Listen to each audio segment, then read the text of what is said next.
25-year-old Jay Barron comes from a solid family, and it's a good job too, because the last 2 years of his life have been a misery.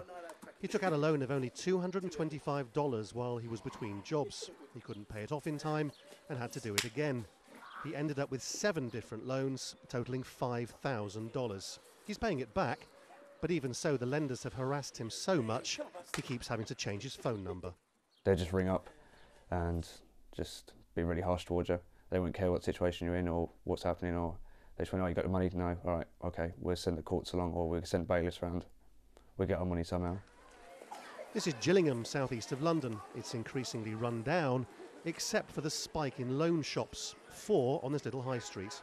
They're doing well, while most people are doing badly. It's been pretty obvious for some time now that the payday lenders have been most successful in establishing themselves in places which have been most badly affected by the financial downturn, and so their critics have increasingly described them as legal loan sharks. Suddenly, there's a whole raft of inquiries reporting on whether these places are capable of maintaining at least a minimum ethical standard in their treatment of their clients.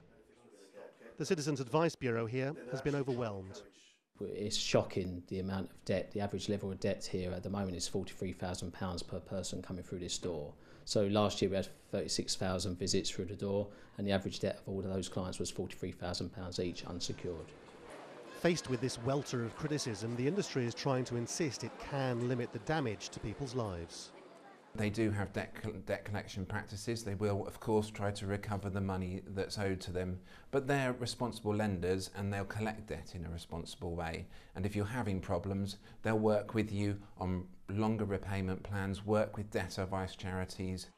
But the real problem for the new poor here is the lack of options. This is the only credit union for this part of the country, and it's stuck at the back of a shopping centre. It's only open 9 hours a week. Muhammad Yunus, who won a Nobel Prize for his microfinance schemes for the poor, believes that Britons got it all the wrong way round. We charge interest rate of say 15%, simple interest and so on, whereas payday lenders will be in the same town, same neighborhood, will be charging 1,000%, 2,000%, 3,000%, 4,000%. Is it fair? In the meantime, the lenders are finding new ways of drawing people in. At this one, you can sell them your car and then rent it back. The government here has said the country needs to pay down its debts.